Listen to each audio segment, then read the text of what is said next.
Welcome to Swaraj news. ముందుగా headlines.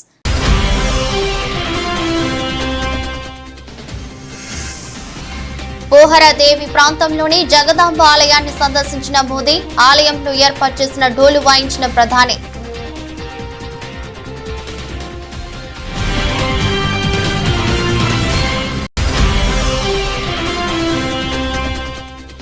కొత్త sports policy ముసాయిదాపై చర్చించేందుకు అధికారులతో సీఎం సమావేశం. గచ్చిబౌలి స్టేడియంలో స్పోర్ట్స్ యూనివర్సిటీని ఏర్పాటు చేయాలని అధికారులను ఆదేశించిన సీఎం.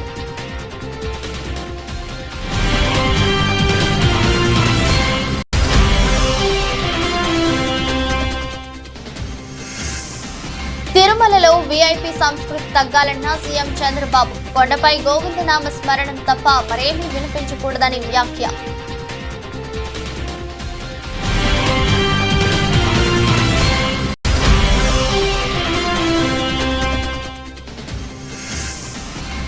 కొండా సురేఖపై నిప్పులు చెరిగిన జగదీష్ రెడ్డి. రాజకీయ నాయకులు కూడా సిగ్గుపడేలా సురేఖ వ్యాఖ్యలు ఉన్నాయని విమర్శ.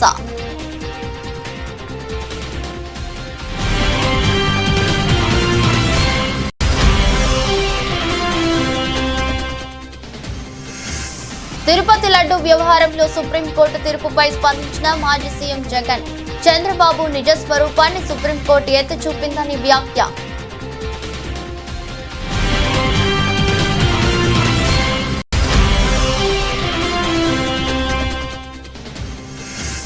కివీస్ పై ఓటమితో భారత అమ్మాయికు భారీ దెబ్బ. సంక్లిష్టంగా మారిన టీమిండియా సెమీస్ సమీకరణాలు.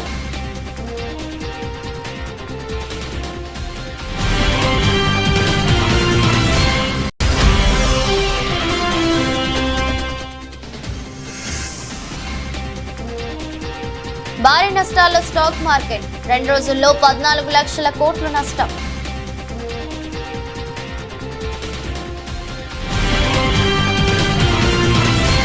ప్రధాని నరేంద్ర మోదీ ఈ రోజు ఉదయం మహారాష్ట్ర పర్యటనకు వెళ్లారు.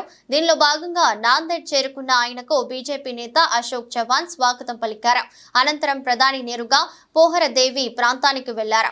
అక్కడ ఉన్న జగదాంబ ఆలయాన్ని సందర్శించారు. అక్కడి మూల విరాట్ అమ్మవారికి ప్రత్యేక పూజలు చేసిన మోదీ ఆలయంలో ఏర్పాటు చేసిన డోలు మోగించారు.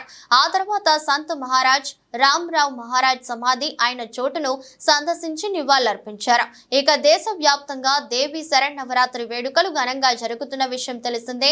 గడిచిన 3 రోజులుగా దేశవ్యాప్తంగా అమ్మవారి ఆలయాల్లో ఉత్సవాలు జరుగుతున్నాయి. దీంతో ఆలయాలన్నీ భక్తులతో కిటకిటలాడుతున్నాయి.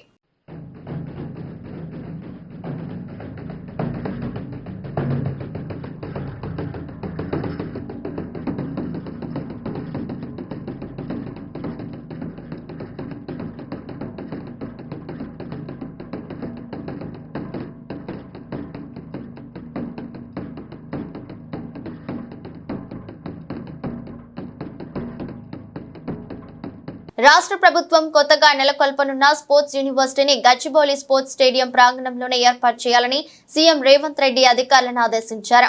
గచ్చిబౌలి స్టేడియం ప్రాంగణం 70 ఎకరాల విస్తీర్ణంలో ఉందని, వివిధ క్రీడలకు సంబంధించి సదుపాయాలన్నీ ఇప్పటికే ఉన్నాయని తెలిపారు. భవిష్యత్తు అవసరాలకు అనుగుణంగా కొన్ని మార్పులు చేస్తే సరిపోతుందని చెప్పారు.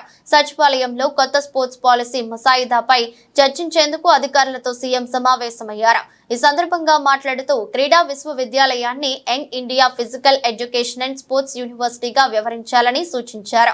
యంగ్ ఇండియా స్కిల్ యూనివర్సిటీ తరహాలోనే స్పోర్ట్స్ యూనివర్సిటీని పీపీపీ మోడల్లో నిర్వహించాలని చెప్పారు. దీనికోసం ప్రత్యేకంగా ఒక బోర్డు ఏర్పాటు చేయాలని, యూనివర్సిటీకి స్వయం ప్రతిపత్తి ఉండేలా చూడాలని అన్నారు. ఇక అంతర్జాతీయ స్థాయిలో తెలంగాణకు గుర్తింపు తెచ్చేలా కొత్త స్పోర్ట్స్ పాలసీ ఉండాలని సీఎం అన్నారు. 2036 ఒలింపిక్ క్రీడలను దృష్టిలో పెట్టుకుని అద్భుతమైన క్రీడాకారులను తీర్చిదిద్దే రీతిలో లక్ష్యాలు నిర్దేశించుకోవాలని సూచించారు. హైదరాబాద్ లో ప్రస్తుతం ఉన్న అన్ని స్టేడియాలు, క్రీడా మైదానాలను స్పోర్ట్స్ వర్సిటీ పరిధిలోకి తీసుకురావాలన్నారు. LB stadium, Hakimpet sports school, Kotla Vijayabhaskar Reddy indoor stadium, Saroor Nagar indoor stadium, OU university cycling వేల్ డ్రమ్లను ఒకే గొడుగు కిందకి తీసుకురావాలని చెప్పారు. బ్రహ్మోత్సవాల్లో తొలి రోజైన శుక్రవారం రాత్రి రాష్ట్ర ప్రభుత్వం తరపున సీఎం చంద్రబాబు దంపతులు శ్రీ వెంకటేశ్వర స్వామికి పట్టు వస్త్రాలు సమర్పించారు. తిరుమలలోని పద్మావతి అతిథి గృహానికి సాయంత్రం చేరుకున్న ముఖ్యమంత్రి కాసేపు విశ్రాంతి తీసుకున్నారు. ఆ తర్వాత సంప్రదాయ వస్త్రధారణతో సతీమణి నారా భువనేశ్వరితో కలిసి బేడి ఆంజనేయ స్వామి ఆలయానికి చేరుకున్నారు. అర్చకులు సీఎం తలకు వరి పట్టం చుట్టి శేష వస్త్రాన్ని మెడలో ధరింపజేశారు. అనంతరం నూతన పట్టు వస్త్రాలను తలపై పెట్టుకుని బాజా భజంత్రీలతో ఊరేగింపుగా ఆలయానికి చేరుకున్నారు. మూలవర్లను దర్శించుకుని రంగనాయకుల మండపం చేరుకోగా వేద పండితులు ఆశీర్వాదం పలికారు. ఈ సందర్భంగా టీటీడీ ముద్రించిన 2025 నూతన సంవత్సర క్యాలెండర్ డైరీలను సీఎం ఆవిష్కరించారు. అనంతరం ఆయన వాహన మండపానికి చేరుకుని రాత్రి 9 గంటలకు పెద్ద శేష వాహనంలో పాల్గొని ఉత్సవమూర్తులను దర్శించుకున్నారు. కార్యక్రమంలో దేవాదాయ శాఖ మంత్రి ఆనం రామనారాయణ రెడ్డి తదితరులు పాల్గొన్నారు. రాష్ట్రంలో, దేశంలో, ప్రపంచంలో ఉండే హిందువులందరికీ కూడా అభినందనలు. ఈరోజే బ్రహ్మోత్సవ కార్యక్రమాలు ప్రారంభమైనాయి. ఈ బ్రహ్మోత్సవ కార్యక్రమాలు 9 రోజులు జరుగుతుంది. అనేక వాహనాల్లో స్వామివారు ఇక్కడంతా కూడా ఈ వీధుల్లో కూడా తిరిగే పరిస్థితి, ఊరేగింపు జరిపే పరిస్థితి వస్తుంది. ఒక పవిత్రమైన భావంతో ఇక్కడికి వచ్చే భక్తులే కాకుండా ప్రపంచం కూడా వాచ్ చేసే పరిస్థితిలో ఉన్నారు. కలియుగ దేవుడు మనందరికి కూడా ఈ సమాజాన్ని అన్ని విధాలా ఆదుకునే దైవం. నేను ఇప్పుడే కాకుండా నాకు ఒక అదృష్టం, అనేక సార్లు, అందరికంటే ఎక్కువ సార్లు బ్రహ్మోత్సవానికి వచ్చి దేవునికి ప్రభుత్వ తరపున లాంఛనాలు సమర్పించే అవకాశం వచ్చింది. దీనికి నేను గర్వపడుతూ ఈ పవిత్రమైన రోజున మీ అందరికీ విజ్ఞప్తి చేస్తున్నా. ఈ 9 రోజుల్లో ఒక 15 లక్షల మంది భక్తులు ఇక్కడికి వస్తారు. ఈ 15 లక్షల మందికి ఎలాంటి ఇబ్బంది లేకుండా టీటీడీ మేనేజ్మెంట్ అయితే అన్ని కార్యక్రమాలు చేపడుతున్నారు. తిరుమల పవిత్రత, నమ్మకం కాపాడేలా పనిచేయాలి. ఆంధ్రప్రదేశ్ ముఖ్యమంత్రి చంద్రబాబు నాయుడు అధికారులకు కీలక సూచనలు చేశారు. తిరుమల కొండపై గోవిందనామ స్మరణ తప్ప మరో మాట వినిపించకూడదని స్పష్టం చేశారు. తిరుమల తిరుపతిలో ప్రశాంతతకు భంగం కలగకూడదని తేల్చి చెప్పారు. భక్తుల మనోభావాలకు సంబంధించి ఏ విషయంలోనూ రాజీ పడొద్దని కుండ బద్దలు కొట్టారు. పద్మావతి అతిథి గృహంలో తిరుమల తిరుపతి దేవస్థాన అధికారులతో సీఎం చంద్రబాబు సమీక్ష నిర్వహించారు. తిరుమలలో అందిస్తున్న సేవలపై భక్తుల నుంచి స్పందన గురించి అధికారులను సీఎం చంద్రబాబు అడిగారు. తిరుమల వచ్చిన ప్రతి భక్తుడి అనుభవాల గురించి అభిప్రాయం చెప్పే అవకాశం కల్పించాలని సూచించారు. భక్తుల సలహాలు, సూచనలతో మరింత మెరుగ్గా సేవలు అందించొచ్చని పేర్కొన్నారు. ఒక్క తిరుమలలోనే కాక మిగతా ఆలయాల్లో కూడా భక్తుల అభిప్రాయం తీసుకునేలా చర్యలు తీసుకోవాలని మంత్రి ఆనం రామనారాయణ రెడ్డికి సూచించారు. మెరుగైన సేవలు అందించడానికి ఇక్కడ కిచెన్స్ అన్ని పనిచేస్తాయి. అదే సమయంలో ఎక్కడ కూడా నాణ్యతలో ఎక్కడ రాజీ పడం, ఎక్కడైతే ముడి సరుకులు కావాల్సినటువంటి మనం ప్రొక్యూర్మెంట్ నుంచి అన్ని జాగ్రత్తలు తీసుకుంటున్నాం. ల్యాబొరేటరీస్ అన్నీ పెడతాం.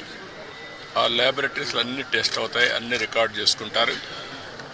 అదే సమయంలో ఇక్కడ ప్రాసెస్ కూడా one of the best recipe. Venkateswara Swamy దగ్గరుండే లడ్డు ప్రపంచంలో ఎక్కడ కూడా ఎవరు కూడా రిప్లికేట్ చేయలేకపోయారు, తయారు చేయలేకపోయారు. దానికంటూ ఒక పేటెంట్ కూడా ఉంది. చాలామంది ప్రయత్నం చేసి కూడా ఫెయిల్ అయ్యారు.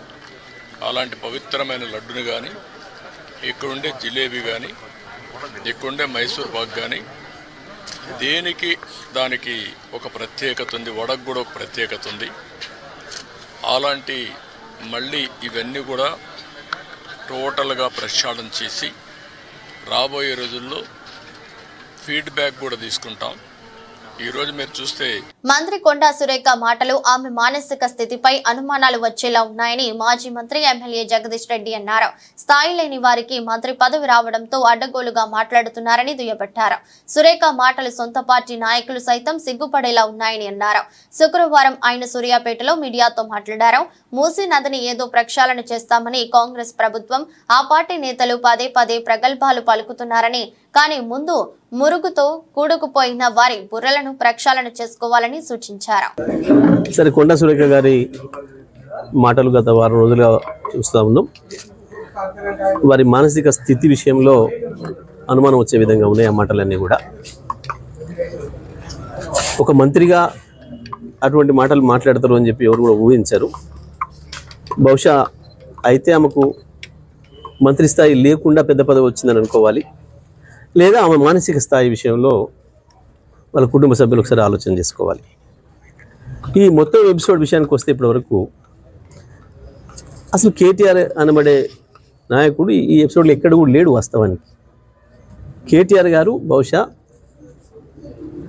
ఈ 3-4 నెలల్లో ఎప్పుడు కూడా కొండా సురేఖ గారి పేరు ఉచ్చరించినట్టు కూడా నేను ఇక్కడ వినలే. ఆమె పేరు కూడా ఎన్నడూ ఉచ్చరించలేదు. దాంట్లో మీరు వారి మీద ఎందుకు మాట్లాడుతుందో ఆమె చాలా ఆశ్చర్యంగా ఉంది. ఇది ప్రజలకు ఆశ్చర్యంగా ఉంది. సోషల్ మీడియాలో ఏదో ఆకతాయిలు ఏదో పోస్ట్ పెట్టినరు అని అంటే, సోషల్ మీడియాలో ఆకతాయిలు పోస్ట్ పెట్టడం అనేది మనం సోషల్ మీడియా యాక్టివ్ అయిన తర్వాత గత 10-12 సంవత్సరాలుగా చూస్తూనే ఉన్నాం. ఆ రకంగా మా మీద కూడా ఎన్నో పెట్టారు మా నాయకులు. కొన్నిటి మీద చర్యలు తీసుకోగలిగిన కాడ తీసుకున్నారు, లేదు తీసుకోలేని కాడ తీసుకోలేదు. అయినా మాకు అక్కర లేకపోయినప్పటికి కూడా మా హరీష్ రావు గారు స్పందించిండు, అది సరైనది కాదు అని చెప్పి అయిపోయింది మా పార్టీ నుంచి. కానీ ఇది స్పష్టంగా కొండా సురేఖ గారిది కాదు, ఇది వాళ్ళ నాయకుడు రేవంత్ రెడ్డి. ఎందుకంటే ఇటువంటి భాష వాడటం, ఈ రకంగా కుటుంబాన్ని నాశనం చేయడం అనే దుర్మార్గమైన పని తెలంగాణలో గతంలో ఎప్పుడూ లేదు. కేవలం రేవంత్ రెడ్డి పిసిసి అధ్యక్షుడైన తర్వాత మాత్రమే ప్రారంభమైంది. తిరుపతి లడ్డు కల్తీ వ్యవహారంలో సుప్రీంకోర్టు తీర్పు నేపథ్యంలో మాజీ ముఖ్యమంత్రి వైసీపీ అధ్యక్షుడు జగన్ మీడియా సమావేశం ఏర్పాటు చేశారు. చంద్రబాబు నిజ స్వరూపాన్ని సుప్రీంకోర్టు ఎత్తి చూపిందని అన్నారు. రాజకీయ దుర్బుద్ధితో ఎలా రెచ్చగొడుతున్నారో సుప్రీంకోర్టు అర్థం చేసుకుంది కాబట్టే దేవుణ్ణి రాజకీయాల్లోకి లాగొద్దు, రాజకీయ డ్రామాలు చేయొద్దు అని స్పష్టమైన వ్యాఖ్యలు చేసిందని వివరించారు. చంద్రబాబు స్వయంగా వేసుకున్న సిట్ను సైతం రద్దు చేసిందని తెలిపారు. లడ్డూలో జంతు కొవ్వు కలిసిందని ఆరోపించడం ద్వారా చంద్రబాబు తిరుమల పవిత్రతను, స్వామివారి విశిష్టతను మంటగలిపాడని, కోర్టులు సైతం చంద్రబాబుకు మొట్టికాయలు వేశాయని విమర్శించారు. కోట్లాది భక్తుల మనోభావాలను దెబ్బతీస్తూ చంద్రబాబు పద్ధతి ప్రకారం అబద్ధాలు ఆడాడని, చంద్రబాబు స్వయంగా నియమించుకున్న టీటీడీ ఈవోనే చంద్రబాబు మాటలకు విరుద్ధంగా లడ్డూలపై ప్రకటన చేశాడని జగన్ వెల్లడించారు. ఇన్ని ఆధారాలు కనిపిస్తుంటే ఎవరైనా కొద్దో గొప్ప సిగ్గుపడతారని, దేవుడి విషయంలో ఇలా తప్పుడు ప్రచారం చేస్తున్నందుకు భయం భక్తి ఉన్న వ్యక్తి అయితే అతడిలో పశ్చాత్తాపం అనేది రావాలని పేర్కొన్నారు. ప్రజలకు క్షమాపణ చెప్పేందుకు ముందుకు రావాలని అన్నారు. కానీ చంద్రబాబు ఎలాంటి వాడంటే పశ్చాత్తాపం ఉండదు, దేవుడంటే భయం ఉండదు, భక్తి ఉండదు అని జగన్ వ్యాఖ్యానించారు. అసలు నెయ్యి వాడనే లేదని టీటీడీ స్వయంగా చెప్పారు కదా. అలాంటప్పుడు లడ్డూ ప్రసాదంలో జంతు కొవ్వు ఉందని ముఖ్యమంత్రి ఎలా చెబుతారు? ఆధారాలు లేకపోయినా రాజ్యాంగ పదవిలో ఉన్న సీఎం మీడియా ముందు అలా ఎలా మాట్లాడతారు? ఒకవైపు విచారణ జరుగుతూ ఉండగా ఆ వాక్యాలతో సిట్ దర్యాప్తు ప్రభావితం కాదా? తమ నివేదిక తప్పు కూడా కావచ్చు అని స్వయంగా ఎన్డీడీబీ రిపోర్ట్లోనే రాశారు కదా. ఎన్డీడీబీ నివేదికపై సెకండ్ ఒపీనియన్ ఎందుకు తీసుకోలేదు? అదొకటే కాదు కదా, దేశంలో ఎన్నో ల్యాబ్లు ఉన్నాయి కదా. ముఖ్యమంత్రి ప్రకటనకు పూర్తి విరుద్ధంగా ఈవో ప్రకటన ఉంది. కల్తీ నెయ్యి విషయంలో టీటీడీ వైఖరి చాలా స్పష్టంగా ఉంది. సీఎం చేసిన ప్రకటనలకు ఎలాంటి ఆధారాలు లేవు. దర్యాప్తు ఆదేశించినప్పుడు పదాల గారడి ఎంత మాత్రం అవసరం లేదు. ఎన్డీడీబీ నివేదిక జూలైలో వస్తే దానిపై ముఖ్యమంత్రి సెప్టెంబర్లో ఎందుకు మాట్లాడినట్టు? జూలైలో నివేదిక వస్తే అప్పుడే ఎందుకు మాట్లాడలేదు? పైగా లడ్డూ తయారీలో వాడే నెయ్యిలో జంతువుల కొవ్వు కలిపారంటూ ముఖ్యమంత్రి ప్రకటన చేశారు. అసలు ఆ ప్రకటన చేయడానికి ముఖ్యమంత్రి వద్ద ఉన్న ఆధారాలు ఏమిటి? ఆ లడ్డూను పరీక్ష కోసం సెకండ్ ఒపీనియన్ లో భాగంగా వేరే ల్యాబ్కు ఎందుకు పంపలేదు? మీడియాతో మాట్లాడడానికి ముందు లడ్డూలను పరీక్షించడం సరైందని సీఎం భావించలేదా? అసలు బహిరంగ ప్రకటన ఎందుకు చేయాలి? బాధ్యతాయుతమైన పదవిలో ఉన్నవారు అలాంటి ప్రకటనలు చేయొచ్చా? దానివల్ల సిట్ దర్యాప్తు ప్రభావితం కాదా? అది కోట్ల మంది ప్రజల మనోభావాలు దెబ్బతీస్తుందని తెలియదా? లడ్డూల తయారీలో కల్తీ నెయ్యి వాడారనడానికి ఎలాంటి ప్రాథమిక ఆధారాలు లేవు కదా అని ఏకంగా సుప్రీంకోర్టు అబ్జర్వేషన్స్ పాస్ చేస్తూ 30వ తారీఖున జడ్జిమెంట్ కూడా ఇచ్చారు. మామూలుగా ఎవరైనా కూడా దేవుడి విషయంలో తప్పులు జరుగుతూ ఉన్నప్పుడు, తప్పులు చేసినప్పుడు దేవుడు అంటే భయము భక్తి కాస్తో కూస్తో ఎవరికైనా ఉన్న వ్యక్తి ఎవరైనా కూడా ఒకవేళ ఉంటే, ఆ భయము భక్తి ఎవరిలో అయినా కూడా ఉంటే పశ్చాత్తాపం అనేది ఎక్కడో చోట రావాలి. ప్రజలకు క్షమాపణ చెప్పే కార్యక్రమం అనేది ఎక్కడో ఒకసారి జరగాలి. కానీ చంద్రబాబు నాయుడు గారి మనిషి ఎలాంటి వాడు అని అంటే పక్షాత్తాపము ఉండదు, దేవుడంటే భయము ఉండదు, దేవుడంటే భక్తి ఉండదు. తిరుపతి వారాహి సభలో డిప్యూటీ సీఎం పవన్ కళ్యాణ్ సనాతన ధర్మం గురించి మాట్లాడటంపై వైసీపీ అధినేత జగన్ స్పందించారు. అసలు ఈ మనిషికి సనాతన ధర్మం అంటే ఏమిటో తెలుసా అని ఎత్తిపొడిచారు. నువ్వు ఆ కూటమిలో ఉన్నావు, నీ కళ్ళ ఎదుటే చంద్రబాబు ఈ తప్పు చేశాడు. అది తప్పు అన్న విషయం నీకే కాదు, 6 ఏళ్ల పిల్లాడికి కూడా అనిపిస్తుంది. తిరుమల పవిత్రతను తగ్గిస్తూ, వెంకటేశ్వర స్వామి లడ్డు విశిష్టతను తగ్గిస్తూ కోట్లాది మంది ప్రజల మనోభావాలను దెబ్బతీసేలా వారి మనస్సుల్లో అనుమానాన్ని సృష్టించడం నీ కళ్ళ ఎదుటే జరుగుతోంది కదా. అందులో నువ్వు కూడా భాగమయ్యావు. ఆ అబద్ధాలకు రెక్కలు కట్టావు. నువ్వే దుష్ప్రచారం చేస్తూ ముందుకు వెళుతున్నావు. అలాంటి నువ్వు సనాతన ధర్మం గురించి మాట్లాడుతున్నావు. ఏదైనా తప్పు జరిగినప్పుడు దాన్ని మనం ఎత్తి చూపకుండా గుడ్డిగా దాన్ని సమర్థిస్తూ సనాతన ధర్మం గురించి మాట్లాడటం ఎంతవరకు సబబు అని అడుగుతున్నా అంటూ జగన్ వ్యాఖ్యానించారు. వెంకటేశ్వర స్వామి భక్తుల మనసుల్లో ఒక అనుమానం క్రియేట్ చేయడం, దానివల్ల అపవిత్రత తిరుమల తిరుపతి దేవస్థానానికి, తిరుమల తిరుపతి లడ్డు విశిష్టతకు తగ్గిస్తూ జరిగినప్పుడు అందులో నువ్వు కూడా భాగమై, నువ్వు కూడా అది అబద్ధం అని తెలిసి, నువ్వు కూడా ఆ అబద్ధానికి రెక్కలు కట్టి, నువ్వు కూడా అదే దుష్ప్రచారాన్ని చేయడంలో నువ్వే అడుగులు ముందుకు వేస్తూ ఉన్నప్పుడు ఎక్కడ సనాతన ధర్మం గురించి నువ్వు మాట్లాడతావు? ఏదైనా కానీ తప్పు చేసినప్పుడు ఆ తప్పును మనం ఎత్తి చూపలేకపోతే, ఆ తప్పును గుడ్డిగా సమర్థించడం మొదలుపెడితే, అందులో దేవుని విషయంలో సనాతన ధర్మం అని చెప్పి మనం చెప్పుకోవడం ఎంత మటుకు ధర్మం? ఎస్సీ వర్గీకరణ విషయంలో సుప్రీంకోర్టు తీర్పు అనుకూలంగా నియామకాలు చేపడతామని అసెంబ్లీ సాక్షిగా చెప్పిన సీఎం రేవంత్ రెడ్డి వర్గీకరణకు వ్యతిరేకంగా అడుగులు వేయటం ఏమిటని బీఆర్ఎస్ ఎస్సీసెల్ నాయకులు ఇస్తారి శ్రీనివాసులు ప్రశ్నించారు. సిద్దిపేట జిల్లా కేంద్రంలోని ఎమ్మెల్యే క్యాంపు కార్యాలయంలో ఏర్పాటు చేసిన మీడియా సమావేశంలో బీఆర్ఎస్ ఎస్సీసెల్ నాయకులు మాట్లాడారు. ఎస్సీ వర్గీకరణ అంశంపై ప్రత్యేక కమిటీ పేరుతో కాలయాపన చేస్తున్నారని మండిపడ్డారు. 30 సంవత్సరాల ఎంఆర్పిఎస్ సుదీర్ఘ పోరాటంలో మరి గత నెల ఆగస్టు 1న మరి భారతదేశ అత్యున్నత న్యాయస్థానమైనటువంటి సుప్రీంకోర్టు న్యాయమూర్తులు మరి అందరూ కలిసి ఎస్సీ వర్గీకరణలో న్యాయమైనటువంటి పోరాటం ఉన్నది. మరి మాదిగ ఉపకులాలకి అందరికీ కూడా అన్యాయం జరిగిందనేటువంటి స్పష్టమైనటువంటి ఒక ఆధారంతో సుప్రీంకోర్టు ఆగస్టు 1న ఒక సంచలనమైనటువంటి తీర్పు భారతదేశంలో ఇవ్వడం జరిగింది. ఆ తీర్పు వచ్చిన పిదప మరి రాష్ట్ర ముఖ్యమంత్రి రేవంత్ రెడ్డి గారు అసెంబ్లీలో ఉండి ఆ తీర్పును మేము స్వాగతిస్తూ ఉన్నాం. ఆ తీర్పులో మరి కట్టుబడి ఉండి మాదిగలకు జరిగినటువంటి ఆ అన్యాయానికి మేము ఇప్పుడు కూడా జరగకుండా చేస్తామని చెప్పి ఒక ఆయన ప్రకటన చేయడం జరిగింది. నిండు సభలో ఆ ప్రకటన చేస్తూ ఎలాంటి అడ్డంకులున్నా నేను ప్రత్యేకమైనటువంటి ఆర్డినెన్స్ తెచ్చి ఈ సంవత్సరం జరిగేటువంటి ప్రభుత్వ నియామకాలలో ఖచ్చితంగా మాదిగ ఉపకులాలందరికీ కూడా సరైనటువంటి న్యాయాన్ని చేస్తానని చెప్పేసి మరి అసెంబ్లీ సాక్షిగా చెప్పడం జరిగింది.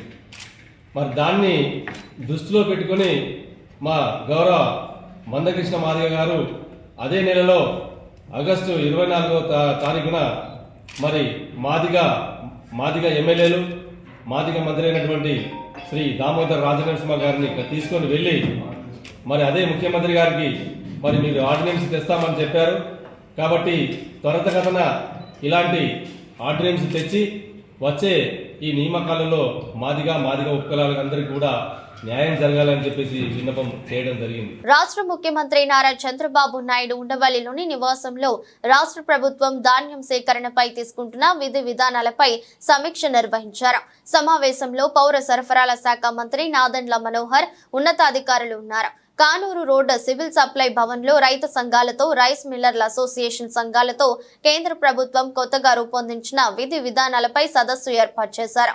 ఖరీఫ్ లో తీసుకోవాల్సిన చర్యలపై, అదేవిధంగా ప్రభుత్వం నుంచి సహాయ సహకారాలు అంశాలపై అవగాహన కల్పించారు. ఈ కార్యక్రమంలో సివిల్ సప్లై శాఖ మంత్రి Nadendla Manohar, commissioner Veera Pandian, IAS civil supply corporation managing director Manjeer పాల్గొన్నారు. రైతు సంఘం నాయకులతో, అదేవిధంగా రైస్ మిల్లర్ల సంఘ నాయకులతో చర్చించి వారి నుంచి ఉన్న సమస్యలు తెలుసుకుని వారికి అవగాహన కల్పించారు. అదేవిధంగా కమిషనర్ గారు చాలా ఆయనకున్న అవగాహనతోటి చాలా లోతుగా మీతో ప్రస్తావించి చెప్పారు. కొన్ని స్టాండర్డ్ ప్రాక్టీసెస్ మనం ఏర్పాటు చేసుకోవాల్సిన అవసరం గతంలో కూడా మీరు చూశారు. స్మూత్ గా నడవాలి మనం ఈ ప్రక్రియలో అంటే కొంతవరకు మీకు కూడా పూర్తి అవగాహన ఉంది దాని గురించి. మొట్టమొదటిసారి ఈ ప్రభుత్వం వచ్చిన తర్వాత ఈ ఖరీఫ్ మాసంలో సిద్ధమవుతున్నాం కాబట్టి నేను మిమ్మల్ని అందరినీ కోరేది ఏంటంటే, గతంలో మేము చూసాం, మేము కూడా తిరిగాం. ప్రతిపక్షంలో ఉన్నప్పుడు క్షేత్రస్థాయిలో రైతు ఏ విధంగా నలిగిపోయాడు, ప్రభుత్వం తీసుకున్న కొన్ని మూర్ఖమైన నిర్ణయాల వల్ల ఇబ్బందికరమైన పరిస్థితులు క్షేత్రస్థాయిలో చాలా ఖచ్చితంగా ఉంటాయి రైతుకి. అది మీరందరూ కూడా చూశారు. అది అంతిమంగా మీ పైన పడింది, దళారుల పైన పడింది, చివరికి ప్రభుత్వం పైన కూడా పడింది ఆ విమర్శ. సమంత నాగ చైతన్య విడాకులు, నాగార్జునపై మంత్రి కొండా సురేఖ వ్యాఖ్యలపై ప్రముఖ సినీ నటుడు, రచయిత పోసాని కృష్ణమురళి స్పందించారు. జెంటిల్మెన్ నాగార్జున కుటుంబానికి కొండా సురేఖ ఇప్పటికైనా క్షమాపణలు చెప్పాలని డిమాండ్ చేశారు. కొండా సురేఖ తనకు 30 ఏళ్లుగా తెలుసునని, ఆమె మంచి మనిషి అని, కానీ నాగార్జునపై ఎందుకు నోరు జారారో తెలియదన్నారు. నాగార్జున ఎవరికి హాని చేసే వ్యక్తి కాదని, అలాంటి మంచి వ్యక్తిపై మాట్లాడటం సరికాదన్నారు. రకుల్ ప్రీత్ సింగ్ కు పెళ్లై ముంబైలో ఉంటుందని, ఆమె గురించి మాట్లాడటం సరికాదన్నారు. ఈ రోజు మీడియాతో మాట్లాడుతూ సినిమా పరిశ్రమ కోసం తాను ప్రతిసారి ముందుకు వచ్చానన్నారు. సినీ కళామ తల్లి తన కన్న తల్లి వంటిదన్నారు. తాను ఎప్పుడు న్యాయం వైపే ఉంటానన్నారు. నాగార్జున కుటుంబంపై జరిగిన ఈ మాటల దాడిని పరిశ్రమలో అందరూ ఖండించారని, కానీ బాలకృష్ణ కుటుంబం మాత్రం స్పందించలేదని విమర్శించారు. ఆడపిల్లలకు కడుపైన చెయ్యాలి, ముద్దు అయినా పెట్టాలి అన్న బాలకృష్ణ నుంచి మనం క్షమాపణ కోరగలమా అని ప్రశ్నించారు. అన్నెసరీగా, అకారణంగా ఒక అన్నెసరీ కామెంట్ వచ్చింది, అది రాకూడదు. నాకు తెలిసి కొండా సురేఖ మేడం నాకు 25-30 ఏళ్ళు తెలుసు. వాళ్ళ మొత్తం మురళి గారు కూడా మంచి మనిషి. కొండా సురేఖ గారు రియల్లీ ఐమ్ టెల్లింగ్ యూ, చాలా హంబుల్గా ఎప్పుడు నవ్వుతూ ఉంటుంది, ఫ్రెండ్లీగా ఉంటుంది, చాలా మంచి ఆమె. మరి ఎందుకు నోరు జారిందో అది మేడమే ఆలోచించుకోవాలి. బట్ జారిన అన్బేరబుల్ కామెంట్, అది చాలా తప్పు. మేడం మీరంటే నాకు చాలా గౌరవం. ఎందుకంటే ఎవరైతే మీరు కామెంట్ చేశారో, నాగార్జున చాలా హంబుల్ మ్యాన్, చాలా ఫ్రెండ్లీ నేచర్. నాకు 40 ఏళ్ళ నుంచి తెలుసు నాగార్జున గారు. ఎవ్వరికి హామ్ చేసే మనిషి కాదు. అలాంటి మంచి మనిషిని కమెంట్ చేయటం, అలాగే రకుల్ ప్రీత్ గురించి కామెంట్ చేయటం. ఆమెకి పెళ్ళయింది, పాపం పెళ్ళయింది, ఎక్కడో బొంబాయిలో ఉంటుంది. మీరన్న ప్రతి వర్డు వాళ్ళు క్రైమ్ లైక్ ఎనీథింగ్. ఒకసారి కన్సోల్ చేయండి, ఒకసారి ప్రెస్కే రండి. ఆ ఆడవాళ్ళని నా సోదరి సమానుడు అనండి, నాగార్జున బాబుని నా సోదరి సమానుడు అనండి. సింప్లీ హంబుల్గా ఐఎమ్ సో సారీ నాగార్జున, ఆవేశంగా అన్నాను, అప్రయత్నంగా అన్నాను, ఐఎమ్ ఎక్స్ట్రీమ్లీ సారీ. ఒక్క మాట అనండి. యు ఆర్ గుడ్ లేడీ, నాకు తెలుసు, అందుకే మిమ్మల్ని రిక్వెస్ట్ చేస్తున్నాను. సకల జీవరాశికి ఆహారం ప్రసాదించే అన్నపూర్ణాదేవిగా 3వ రోజు దుర్గమ్మ భక్తులకు దర్శనమిస్తున్నారు. సాక్షాత్తు పరమేశ్వరుడికే భిక్ష పెట్టిన అన్నపూర్ణాదేవిని ధ్యానిస్తే ధన ధాన్య వృద్ధి, ఐశ్వర్య సిద్ధి కలుగుతుంది. లోకంలో జీవుల ఆకలిని తీర్చడం కన్నా మించినది ఇంకేమీ లేదన్నదే ఈ అలంకారం వెనుకున్న అంతర్యం. విజయవాడ ఇంద్రకీలాద్రిపై దేవి శరన్నవరాత్రి మహోత్సవాలు అంగరంగ వైభవంగా జరుగుతున్నాయి. ఉత్సవాలలో 3వ రోజు జగన్మాత దుర్గమ్మ అన్నపూర్ణాదేవిగా భక్తులకు దర్శనమిస్తున్నారు. ఉదయం 4 గంటలకు స్నపనాభిషేకం అనంతరం అమ్మవారి దర్శనానికి భక్తులకు దర్శనమిస్తున్నారు. సకల జీవరాశికి ఆహారం ప్రసాదించి అన్నపూర్ణాదేవిని దర్శించుకుంటే ఆకలి దప్పులు ఉండవని, ప్రాణకోటికి జీవనాధారం అన్నం, అందుకే అన్నాన్ని పరబ్రహ్మ స్వరూపం అంటారు. సాక్షాత్తు పరమేశ్వరుడికే భిక్ష పెట్టిన అన్నపూర్ణాదేవిని ధ్యానిస్తే ధన ధాన్య వృద్ధి, ఐశ్వర్య సిద్ధి కలుగుతుంది. లోకంలో జీవుల ఆకలిని తీర్చడం కన్నా మించినది ఇంకేమీ లేదన్నదే ఈ అలంకారం వెనుకున్న ఆంతర్యం. ఈ రోజు అన్నపూర్ణాదేవికి గంధం లేదా పసుపు రంగు వస్త్రాన్ని సమర్పిస్తారు. ఈ రంగులు ఇచ్చేందుకు ప్రతీక. ఈ రోజు అమ్మవారికి గారెలు, క్షీరాన్నం, దధ్యోజనం నివేదిస్తారు. ఈ రూపంలో ఉన్న శక్తి రూపాన్ని అర్చిస్తే బుద్ధి వికాసం, సమయస్ఫూర్తి, బుద్ధి కుశలత కలుగుతాయి. హర్యానాలో అసెంబ్లీ ఎన్నికల పోలింగ్ కొనసాగుతోంది. మొత్తం 90 అసెంబ్లీ స్థానాలకు ఒకే విడతలో పోలింగ్ నిర్వహిస్తున్నారు. ఉదయం 7 గంటలకు ప్రారంభమైన ఓటింగ్ సాయంత్రం 6 గంటల వరకు కొనసాగనుంది. సామాన్య ప్రజలతో పాటు పలువురు ప్రముఖులు ఉదయం నుంచే పోలింగ్ కేంద్రాల దగ్గర బారులు తీరి తమ ఓటు హక్కును వినియోగించుకుంటున్నారు. కేంద్ర మంత్రి మనోహర్ లాల్ ఖట్టర్, మాజీ రెజ్లర్, కాంగ్రెస్ అభ్యర్థి వినేష్ ఫోగాట్, హర్యానా ముఖ్యమంత్రి నయూబ్ సింగ్ సైని సహా పలువురు ఓటు వేశారు. ఇక ఇటీవలే జరిగిన పారిస్ ఒలింపిక్స్ క్రీడల్లో డబుల్ పతాకాలు సాధించిన స్టార్ షూటర్ మను బకార్ తొలిసారి ఓటు హక్కు వినియోగించుకున్నారు. షుజర్లోని ఓ పోలింగ్ కేంద్రంలో ఉదయమే ఓటు వేశారు. ఈ సందర్భంగా ప్రజాస్వామ్య పండుగలో పాల్గొనాలని దేశ యువతకు పిలుపునిచ్చారు. నేను ఓటు హక్కు వినియోగించుకోవడం ఇదే తొలిసారి. చిన్న అడుగులే పెద్ద లక్ష్యాలను చేరుకుంటాయి. దేశ యువతగా ఓటు వేయటం మనందరి బాధ్యత. ప్రతి ఒక్కరూ ఓటు వేసి ప్రజాస్వామ్య పండుగలో భాగస్వామ్యం కావాలని పిలుపునిచ్చారు. ఎన్నో ఆశలతో టీ20 ప్రపంచ కప్ కోసం యుఏఈలో అడుగుపెట్టిన భారత మహిళా క్రికెట్ జట్టుకు ఆదిలోనే భారీ దెబ్బ తగిలింది. శుక్రవారం న్యూజిలాండ్ తో జరిగిన మ్యాచ్ లో టీమిండియా ఘోర పరాజయం పాలైంది.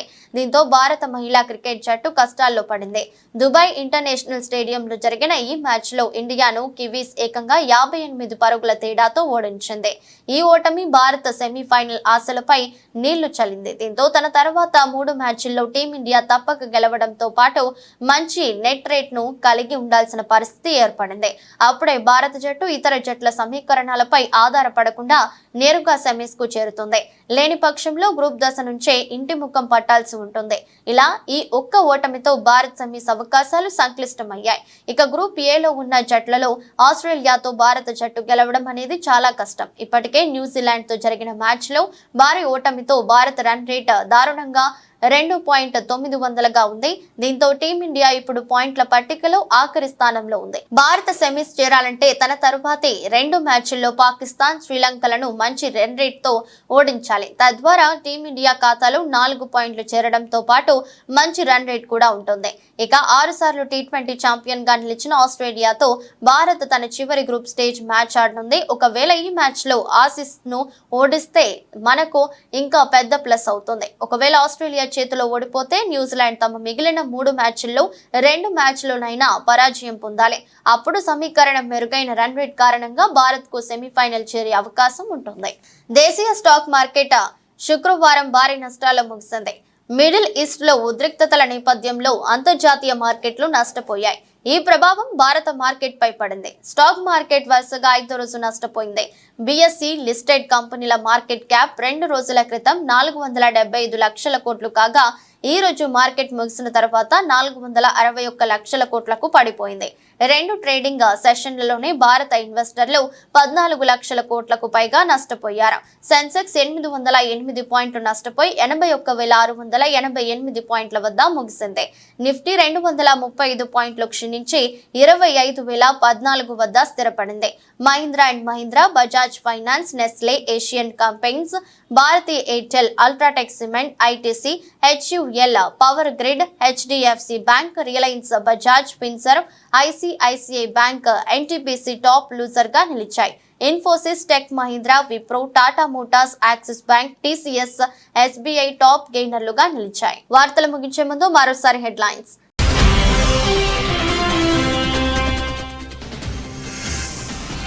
పోహరాదేవి ప్రాంతంలోని జగదాంబ ఆలయాన్ని సందర్శించిన మోదీ, ఆలయంలో ఏర్పాటు చేసిన డోలు వాయించిన ప్రధాని.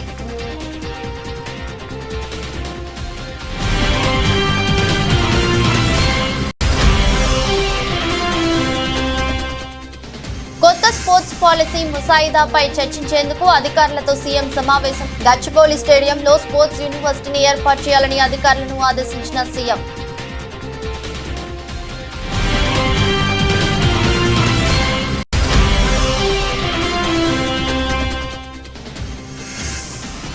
తిరుమలలో వీఐపీ సంస్కృతి తగ్గాలన్న సీఎం చంద్రబాబు. కొండపై గోవిందనామ స్మరణం తప్ప మరేమీ వినిపించకూడదని వ్యాఖ్య.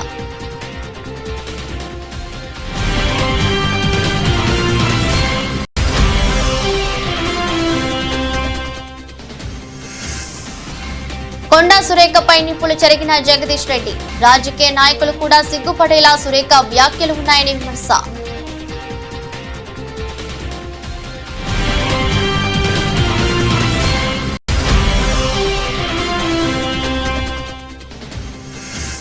తిరుపతి లడ్డు వ్యవహారంలో సుప్రీంకోర్టు తీర్పుపై స్పందించిన మాజీ సీఎం జగన్. చంద్రబాబు నిజ స్వరూపాన్ని సుప్రీంకోర్టు ఎత్తి చూపిందని వ్యాఖ్య.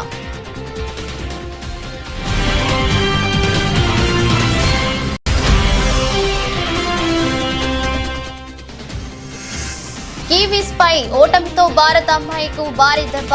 సంక్లిష్టంగా మారిన టీమిండియా సెమీస్ సమీకరణాలు.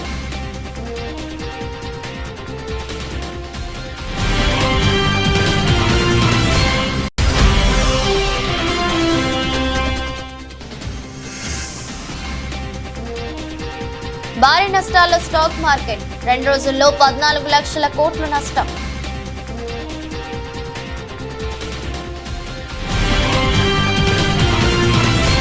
ఇది రోజు బులెటిన్. మరో బులెటిన్లో మళ్ళీ కలుద్దాం. అంతవరకు సెలవు. నమస్కారం.